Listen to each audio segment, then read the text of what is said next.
O fundamento bíblico para a palavra de hoje à noite está em 1 João, capítulo 2, a partir do verso 12, que passo a ler. Filhinhos, eu vos escrevo porque os vossos pecados são perdoados por amor do seu nome.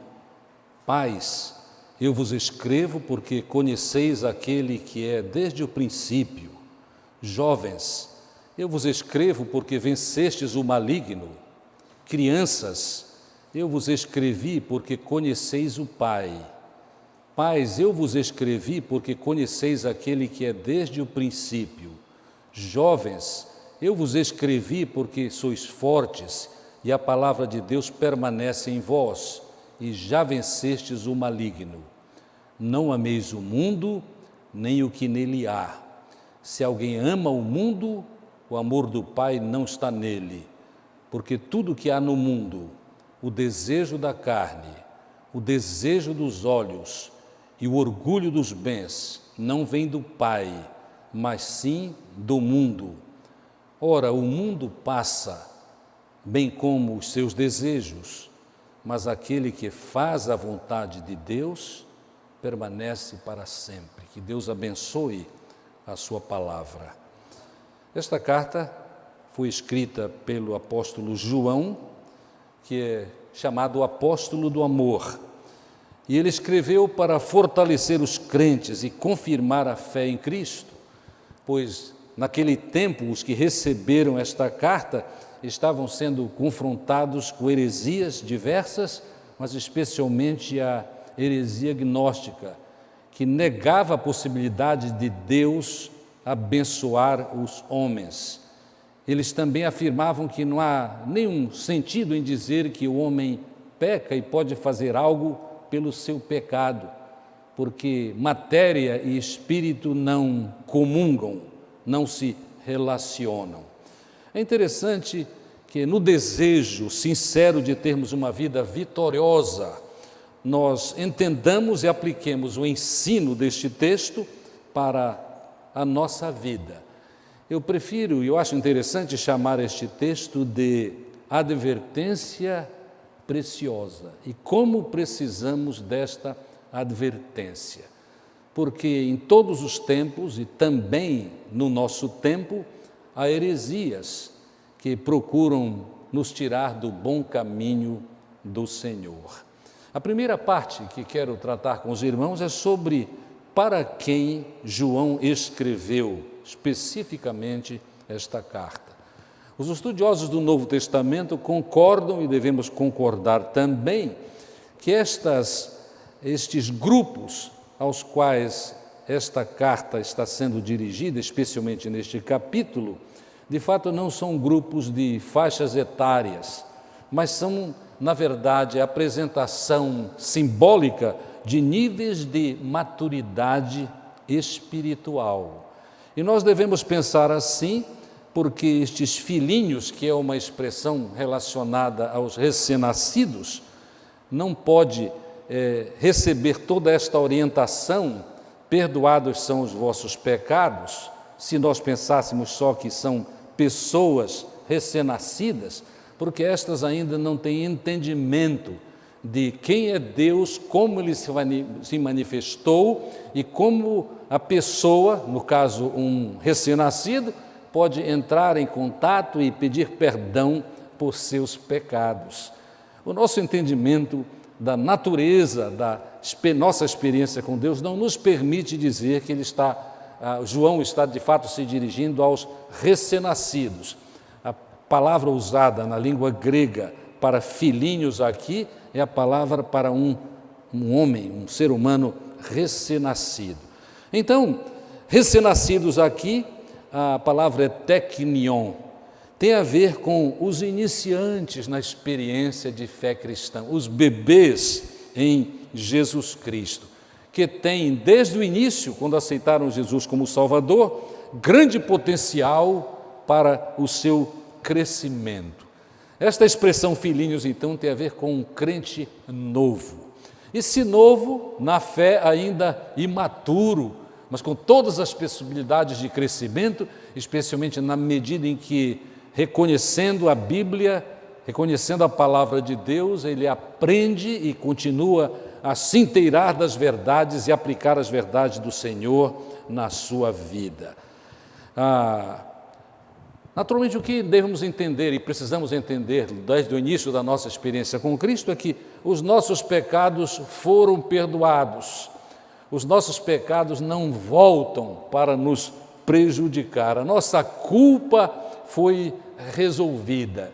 E estes pontos da orientação do Evangelho de Jesus Cristo devem ser os pontos iniciais e são, de fato, as verdades que nos dão grande alegria no Senhor quando nós nos entregamos ao Senhor Jesus. No verso 13, nós temos a expressão pais.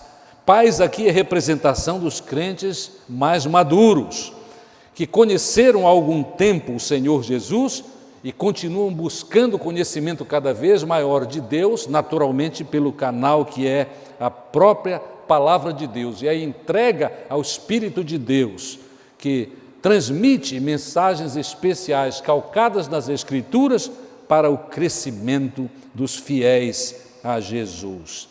São estes aqueles que aproveitaram desde o início a vida com Cristo e cresceram nele e têm conhecimento cada vez maior das verdades sobre Cristo e das verdades, as orientações de Deus. Conhecer aqui, porque o texto diz assim: eu vos escrevo porque conheceis aquele que é desde o princípio. É mais do que aquele conhecimento intelectual, tem a ver com experiência com Deus. Experiência com Deus. No verso 13, a parte B, jovens, eu vos escrevo porque vencestes o maligno. Jovens tem a ver com os crentes no vigor da sua juventude, da sua experiência com Deus.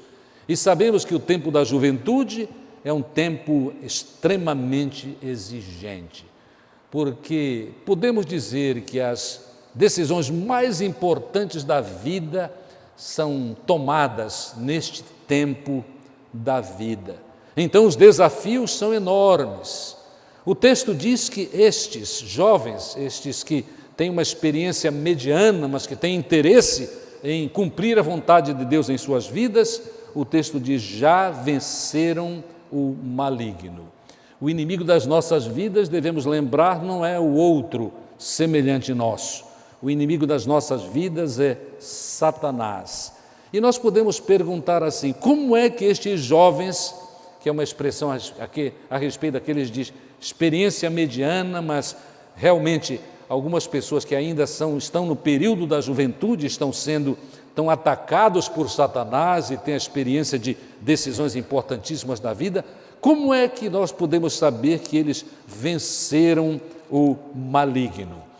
Em outros versos da mesma carta de João, nós aprendemos, e no mínimo que podemos dizer é que eles venceram o maligno. Por quê? Porque creram em Jesus.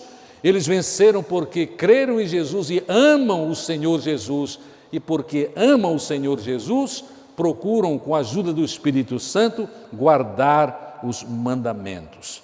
No capítulo 5 e verso 1, nós lemos assim, 1 e 2: todo aquele que crê que Jesus é o Cristo, é nascido de Deus, e todo aquele que ama o que o gerou, ama também o que dele é nascido. Ele ama Jesus. E assim sabemos que amamos os filhos de Deus, se amamos a Deus e guardamos os seus mandamentos. Um dos fortes sinais de que nós amamos a Deus é quando nós prezamos e buscamos, não apenas com nossas forças, mas com a ajuda do Espírito Santo de Deus, cumprir os mandamentos. E a palavra do Senhor diz assim: e os mandamentos, quando nós procuramos assim cumpri-los, não nos são pesados. Não é terrivelmente difícil quando nós buscamos a força de Deus para nos alegrarmos no cumprimento da sua vontade. É muito interessante nós reconhecermos também que nós temos então estas três designações de níveis de experiência com Deus desde que lá no início, bebês em Cristo, nós começamos esta maravilhosa caminhada. Mas quando nós observamos o texto, nós temos ainda crianças, é a afirmação do apóstolo. Crianças, eu vos escrevi porque conheceis o Pai. E ele repete os níveis. Pais, eu vos escrevi porque conheceis. Conhecer, mais uma vez, é a experiência com Deus e não apenas o conhecimento intelectual. E a afirmação de João tem a ver com uma doutrina fundamental nas Escrituras, que é aquele que é desde o princípio. Isto trata do mistério de que Jesus estava no início, inclusive na criação, como textos especiais das cartas, especialmente das cartas de Paulo, mas também aqui na carta de João, esta doutrina nos é apresentada. E a palavra de Deus permanece em vós e já vencestes o maligno. Algo importante como aplicação desta primeira parte, os níveis de vida espiritual desde que éramos bebês em Cristo, mas que fomos crescendo, e este conhecimento, esta experiência com Cristo foi o suficiente para nos ajudar a responder aos desafios da vida, a tomar decisões coerentes com a nossa fé no poder e na graça do Senhor Jesus Cristo. Algo muito prático na nossa aplicação deve ser, é algo que nós só podemos fazer pessoalmente. Eu não quero sugerir que nós julguemos os outros, é muito comum julgarmos os outros, os seres humanos gostam de julgar os outros, sabemos disso. Mas a aplicação correta é nós pensarmos a respeito da nossa própria vida e responder intimamente o seguinte: em que nível de relacionamento eu vivo com Deus? Já faz tanto tempo que eu aceitei Jesus publicamente e me tornei membro da igreja. Eu ainda sou bebê em Cristo, eu já estou maduro, eu que sou jovem ainda, estou enfrentando de maneira vitoriosa os desafios e a comprovação disso, porque as vitórias têm sido constantes e eu tenho sido animado por Deus por estas mesmas vitórias a continuar neste bom caminho para o bem-estar da minha vida, porque deve ser assim. Eu gosto de dizer para jovens o seguinte, que a pessoa que deve ser mais interessada no nosso bem-estar e no nosso crescimento espiritual sou eu mesmo. Eu é que devo estar muito interessado. Há outros que estão interessados e me inspiram com seus exemplos, quando são bons exemplos, e com a sua palavra, para que eu ande nos caminhos do Senhor. Mas o mais interessado devo ser eu mesmo. Esta é a aplicação que devemos fazer para isto. É a pergunta e a resposta. Em que nível de entendimento e relação com Deus eu vivo agora? A minha oração é que, quando nós fizermos e fazendo esta indagação íntima, que nós possamos chegar à conclusão correta do nível em que estamos e que tenhamos o reconhecimento de que precisamos continuar neste crescimento, porque o alvo do nosso crescimento é a maturidade, que a palavra de Deus chama de o homem feito, que não é no sentido perfeito que não peca mais, mas aquele que é completo, porque a sua completude acontece devido à graça e à misericórdia de Deus e o cumprimento do propósito de Deus na vida dos que confiam em Jesus. Mas logo após esta palavra, que vai até o verso 14, nós temos a segunda parte do texto que é preciosíssimo. É preciosíssima esta parte, porque o texto diz o seguinte, o texto diz que, o texto apresenta para nós uma advertência. A advertência é direta, como é direta a palavra de Deus, em muitas oportunidades. O que o apóstolo diz no verso 15 é: não ameis o mundo, não ameis o mundo. Este mundo não é a mesma aplicação do texto de João 3,16, porque Deus amou o mundo. Nós devemos amar sim as pessoas, mas não ameis o mundo tem a ver com não ameis o sistema do mal, não ameis o sistema do mundo mau. E a forma verbal na língua original do Novo Testamento, o grego comum, o grego koiné, é pare, ou deixe de amar o mundo.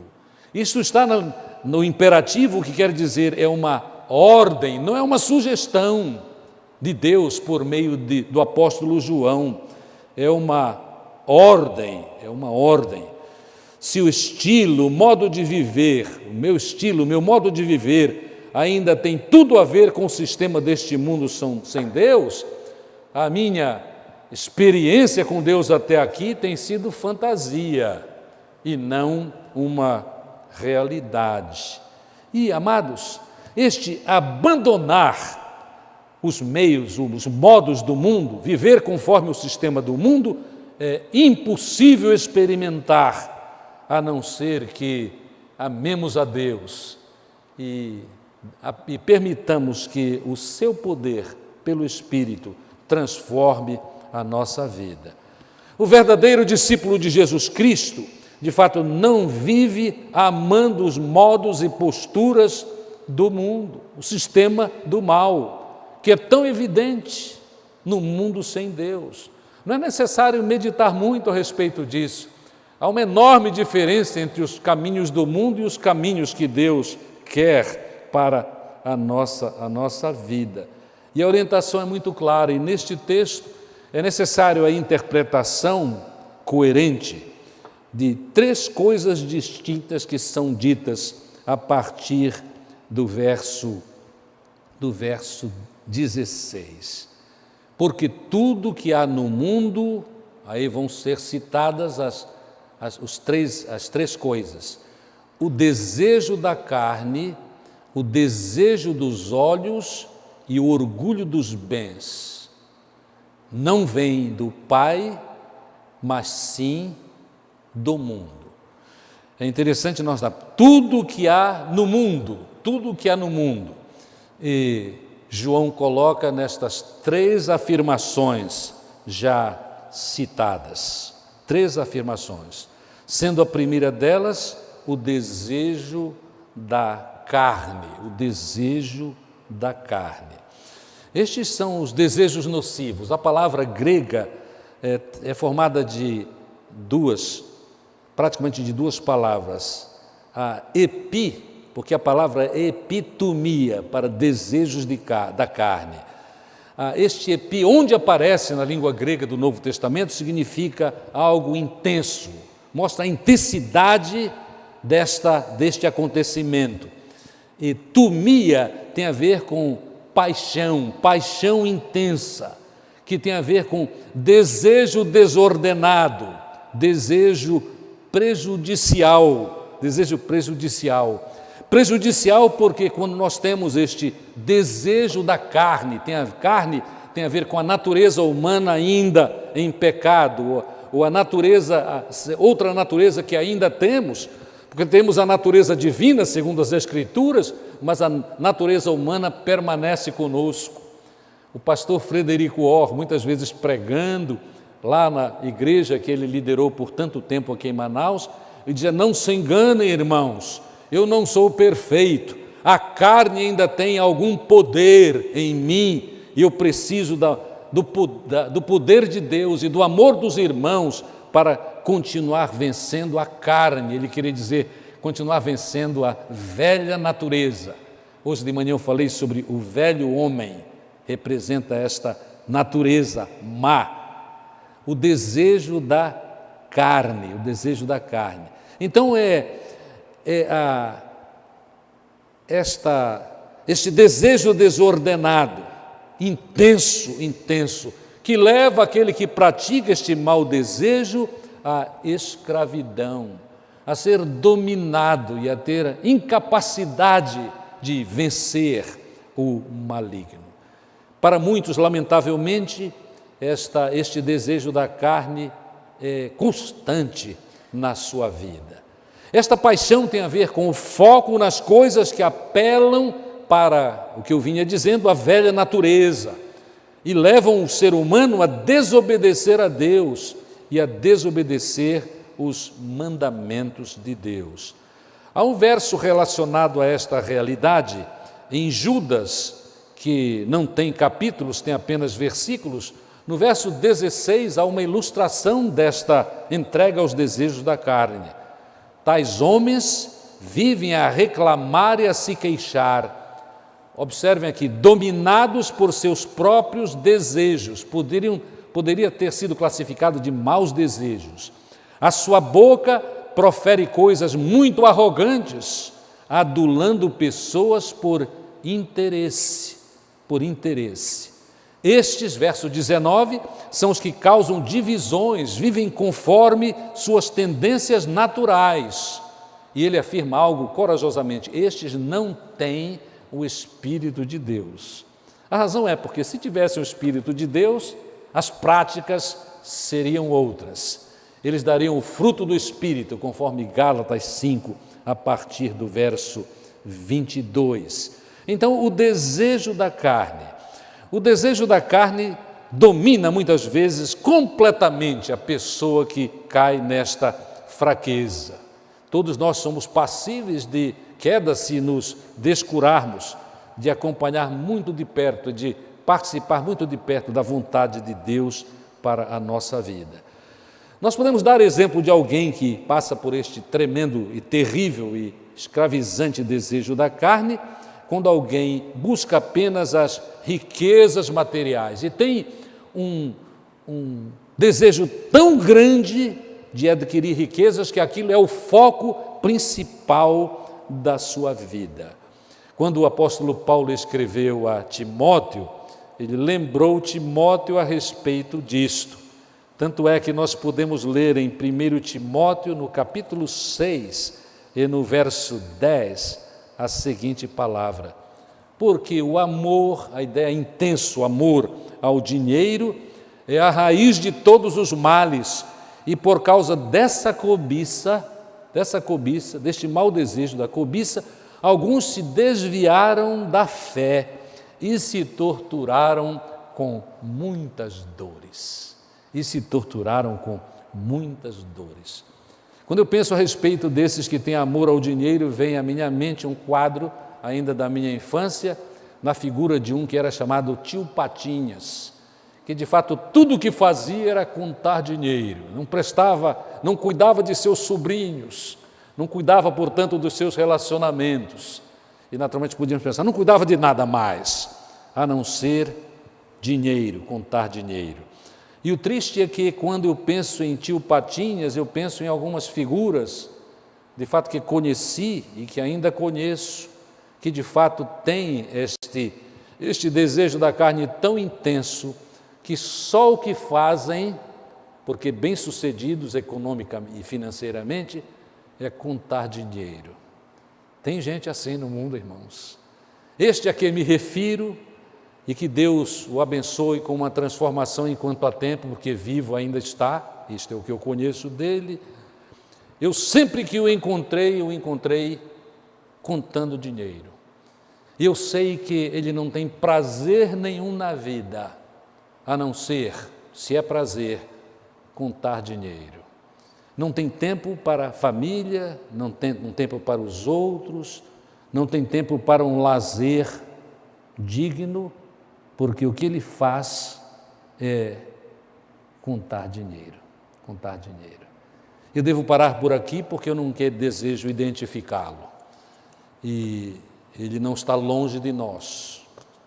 E por respeito e ética, eu termino então aqui esta ilustração. Meu amado, tenhamos cuidado com o desejo da carne. Esta é uma das instruções deste texto. Porque tudo que há no mundo, o desejo da carne.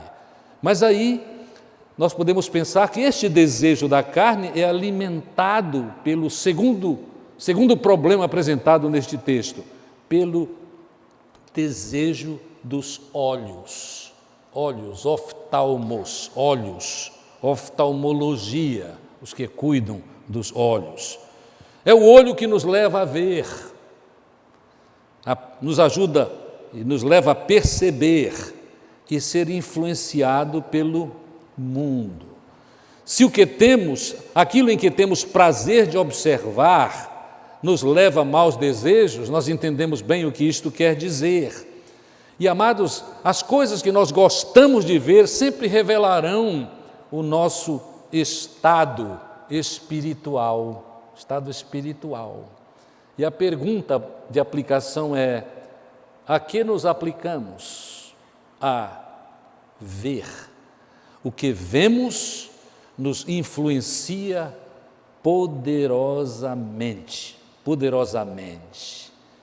Aqueles que nos expomos, ou que um dia nos expusemos ao prazer indigno de coisas inadequadas para um crente, nós sabemos bem o que significa. Nós todos precisamos fazer o que Jó, segundo Jó 31, versos 1 a 4, fez no tocante a este desejo dos olhos. É uma experiência comum a todos os homens. Nenhum de nós está fora desta possibilidade de não cuidar deste problema das nossas vidas e sermos influenciados para o mal. Em Jó, no capítulo 31, versos 1 a 4, nós aprendemos o seguinte. Olha o que ele diz: eu fiz um acordo com os meus olhos, um pacto com os meus olhos, de não cobiçar moça alguma, pois que porção eu teria de Deus lá de cima, e que herança o Todo-Poderoso lá do alto, do Todo-Poderoso lá do alto? Não está a destruição destinada ao perverso e o desastre aos que praticam o mal? Não vê ele os meus caminhos e não conta ele todos os meus passos? Conheci e continuo conhecendo alguns que, por causa do desejo dos olhos, do mau desejo dos olhos, se entregaram à pornografia e destruíram a sua vida e destruíram a sua família.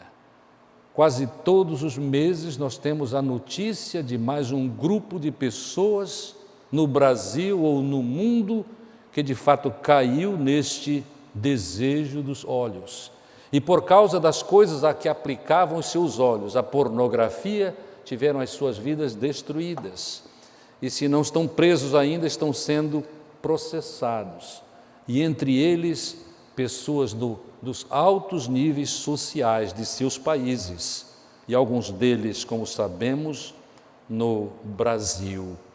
O desejo dos olhos só pode ser combatido quando nós tivermos uma estratégia para ter vida santa e pura, vida moral e espiritual vitoriosa. E precisamos desta vitória, porque os vícios a que somos levados por causa do desejo dos olhos levam sempre o homem a uma vida degradante. A nossa natureza má, o nosso velho homem é ativado por aquilo que nós vemos. É importante fazermos um pacto com os nossos olhos, como Jó fez. Mas o texto sagrado continua e cita a terceira coisa no texto, que é o orgulho dos bens. De fato, a expressão orgulho dos bens talvez tire a nossa mente do que, na verdade, está querendo dizer este texto. O orgulho dos bens é, conforme os melhores intérpretes da palavra de Deus, a soberba da vida. O desejo de eu parecer aquilo que eu não sou. O desejo de eu tentar mostrar para os outros aquilo que eu não sou. Hoje de manhã eu falei bastante a respeito de mentira, e eu falei a respeito da mentira comum nos currículos, quando pessoas querem galgar uma certa posição. Recentemente no Brasil nós tivemos algumas dificuldades com isto, não é? Questão de apresentar currículos que de fato não condiziam com a verdade. Este orgulho tem a ver com eu me sentir superior, eu me sentir invulnerável a por exemplo, me sentir por natureza bom, não precisando a ajuda de ninguém, muito menos a ajuda de Deus. Este orgulho é o autoengrandecimento. Lembremos-nos, amados, isto é uma advertência para os crentes, por meio desta carta do apóstolo João, porque todos nós, indistintamente, temos grande potencial para este orgulho. Mas este orgulho, diz o texto, não vem de Deus. Nenhuma tentação vem de Deus. Na carta de Tiago, no capítulo 1, versos 13 a 15, nós temos um texto especial sobre esta matéria. Quando tentado, ninguém deve dizer, sou tentado por Deus, pois Deus não pode ser tentado pelo mal e a ninguém tenta. Mas cada um é tentado quando atraído e seduzido por seu próprio desejo. A ideia, podemos acrescentar aqui, porque é o que apresenta, pelo seu próprio mau desejo. Então, o desejo, tendo concebido, dá luz o pecado. E o pecado, após se consumar, gera a morte. Este texto é fundamental. Seria tão bom se a maioria de nós pudesse decorar este texto, porque nós seremos tentados até o final da vida e não devemos fazer como alguns têm feito. Na minha presença, pessoas que eu visitei, que procurei ajudar, me falaram a respeito de que não, a desgraça deles é porque eles foram tentados por Deus. Eu lembro alguns fatos especificamente, numa visita, onde eu procurava ajudar, e aliás eu tinha sido chamado para ajudar, e a pessoa me disse assim, com muita liberdade, olha, isso é uma questão que Deus fez isto para mim, né? A palavra não permite isso, né? Ninguém deve dizer eu sou tentado por Deus, ele não tenta, tentação vem de Satanás. Cada um é tentado quando atraído e seduzido pelo seu próprio desejo. Voltando atrás, sim, cuidado com a cobiça dos olhos, porque a cobiça dos olhos acende, fortalece o desejo, o mau desejo, e o desejo, tendo concebido, verso 15 do texto lido em Tiago capítulo 1, o desejo tendo concebido dá luz o pecado, pecado após consumar gera a morte. E a morte aqui não é a morte física pela qual todos passaremos, a não ser que Deus, Cristo, volte ao mundo e arrebate a sua igreja e já participarmos, como participamos, da igreja do Senhor Jesus Cristo. Meus amados, eu gostei muito do testemunho que eu ouvi ontem, porque ontem, já bem tarde da noite, eu resolvi ver o testemunho de um grande cantor do passado. O nome dele foge agora da minha mente, mas um homem famosíssimo. Ele poderia ser batista, mas neste caso era um grande missionário, poderoso na palavra e de fato muito especial na forma de cantar.